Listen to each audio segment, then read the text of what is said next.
Good morning दोस्तों।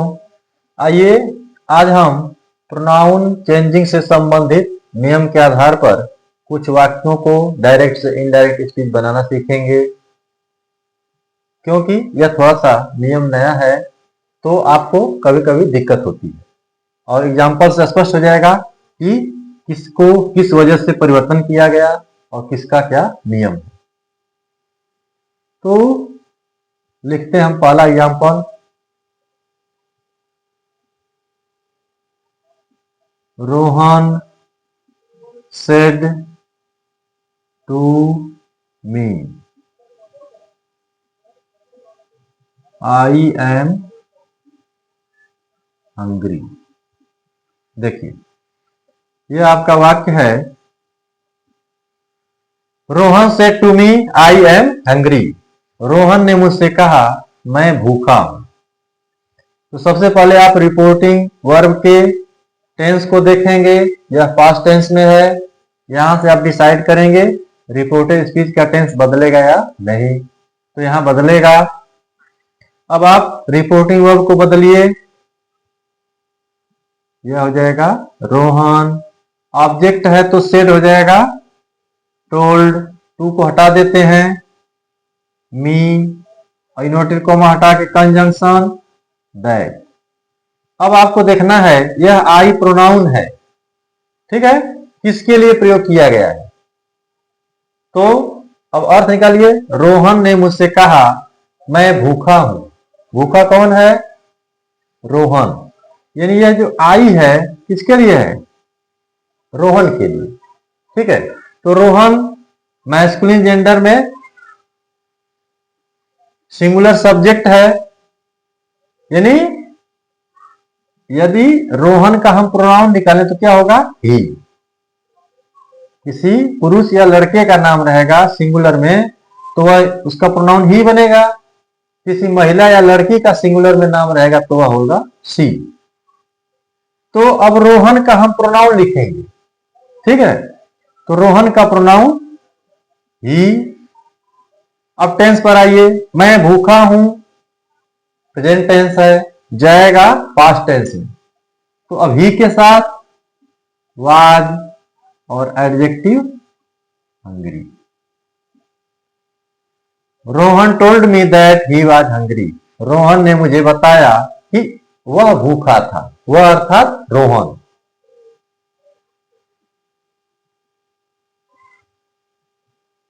दूसरा देखिए। Seema said to Gopal you have abused me. देखिए Seema said to Gopal you have abused me, यह वाक्य है। तो अब देखिए सेड आ गया, यहां से कंफर्म है इसका रिपोर्टेड स्पीच का टेंस बदला जाएगा। तो यह हो जाएगा सीमा। सेड क्या होगा? टोल्ड होगा क्योंकि ऑब्जेक्ट है। टू को हटा देंगे गोपाल कंजंक्शन दैट। अब यू देखिए रिपोर्टेड स्पीच का सब्जेक्ट है यू। यू किसके लिए है? सेकंड पर्सन है तो बदलेगा रिपोर्टिंग वर्ब के ऑब्जेक्ट के अनुसार। तो ऑब्जेक्ट है गोपाल। अब हमको गोपाल का प्रोनाउन लिखना है सब्जेक्ट के रूप में। तो यह सिंगुलर है इसलिए हो जाएगा ही। टेंस पर चलिए। हैव और मेन वर्ब का थर्ड फॉर्म यानी प्रेजेंट परफेक्ट टेंस है तो बदल देंगे तो हो जाएगा पास्ट परफेक्ट में हैड एब्यूज्ड। अब आइए, यानी ये यू था आपके गोपाल के लिए। अब मी किसके लिए भाई? तुमने मुझे गाली दिया है। मुझे देखिए सेंस लगाइए, जो कह रहा है, ठीक है ना, अपने लिए कह रहा है कि मुझे गाली दिए थे, अर्थात यह मी सीमा के लिए है। अब देखिए यह आई का ऑब्जेक्ट है। यहां देखिए आई का ऑब्जेक्ट मी। अब हम देखेंगे सीमा का सब्जेक्ट क्या बनेगा। तो सीमा लड़की है, सिंगुलर नंबर उसका सब्जेक्ट होगा सी। अब सी के लिए ऑब्जेक्ट क्या है, इस खाने में जो उसका ऑब्जेक्ट है वह लगाएंगे हर, तो वो यहां हो जाएगा हर। सीमा ने गोपाल को बताया कि वह उसे गाली दिया था, ये भाव हो गया आपका।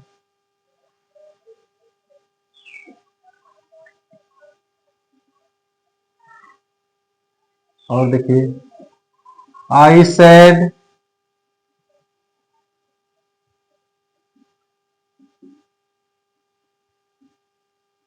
I did not help them. ये देखिए, आई सेड मैंने कहा, I did not help them मैंने उनकी सहायता नहीं किया। तो अब सेड आ गया, बदलिए इसको, यह हो जाएगा आई। ऑब्जेक्ट नहीं तो सेड ही लिखेंगे, कंजंक्शन दैट हो जाएगा। अब आई किसके लिए है, आई के लिए, तो यह हो जाएगा आई। और टेंस पर चलिए, पास्ट इंडेफिनिट टेंस में है यह वाक्य आपका, तो बदल देंगे पास्ट परफेक्ट में। हैड नॉट मेन वर्ब का थर्ड फॉर्म, हेल्प्ड, और देम देखिए, अब देम जो आपका है यह थर्ड पर्सन है, ठीक ना, ये क्या है थर्ड पर्सन, तो अब इसमें परिवर्तन नहीं होगा, देम वैसे लिख देंगे।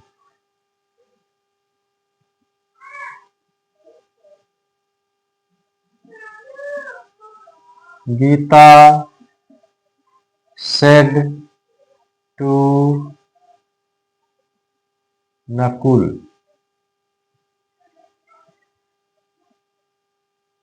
दे आर नॉट कॉलिंग यू। ये देखिए, Gita said to Nakul they are not calling you, Gita ने नकुल से कहा वे सब तुम्हें नहीं बुला रहे हैं। तो अब इसको बदलिए, यह हो जाएगा गीता सेड क्या होगा, टोल्ड होगा, और टू हट जाएगा, ऑब्जेक्ट नकुल, कंजंक्शन दैट। दे किसके लिए भाई, देखिए यहां दे सब्जेक्ट है, या किसके लिए है, थर्ड पर्सन, ठीक है ना, तो ये उसी रूप में लिखा जाएगा। दे टेंस पर चलिए, प्रेजेंट कंटिन्यूअस टेंस है, तो जाएगा पास्ट कंटिन्यूअस में, वर नॉट कॉलिंग यू। अब यू शब्द आ गया, यू माने ऑब्जेक्ट के लिए, ठीक है, यह नकुल के लिए है, तो यह यू का ऑब्जेक्ट है। अब नकुल का प्रोनाउन क्या बनेगा, सब्जेक्ट के रूप में ही बनेगा, ही का ऑब्जेक्ट हिम, देखिए ही का ऑब्जेक्ट हिम, यह प्रयोग किया जाएगा। तो Geeta told Nakul that they were not calling him.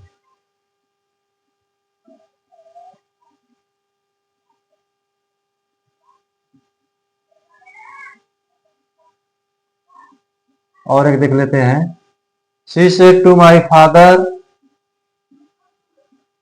You will help me. देखिए, she said to my father you will help me, तो सेड आ गया, आप परिवर्तन करेंगे रिपोर्ट स्पीच के टेंस में, यहां हो जाएगा सी, सेड क्या होगा टोल्ड, और टू को हटा देंगे, my father conjunction that. You किसके लिए है, you means my father, you my father के लिए, तो अब इनका सब्जेक्ट क्या हो जाएगा, ही हो जाएगा मैस्कुलिन जेंडर में। विल क्या हो जाएगा, पास्ट टेंस में वुड हो जाएगा। हेल्प मी किसके लिए है, जो कह रहा है, सी के लिए, तो यह आई का ऑब्जेक्ट है। अब हम सी का ऑब्जेक्ट लगा देंगे हर, ठीक। तो she told my father that he would help her. इस तरह से आप आसानी से डायरेक्ट से इनडायरेक्ट स्पीच बना सकते हैं। इस चार्ट को भी थोड़ा सा याद रखिएगा कि फर्स्ट पर्सन में ये फर्स्ट पर्सन है, ये सेकेंड है और ये थर्ड है। थर्ड की लिस्ट ज्यादा है, ठीक है। तो आशा है आपको मेरी वीडियो पसंद आती होगी। ध्यान से देखिए, जानने का प्रयास करिए, और यदि वीडियो आपको पसंद आती है तो सब्सक्राइब करिए और लाइक करिए, शेयर करिए। Thank you.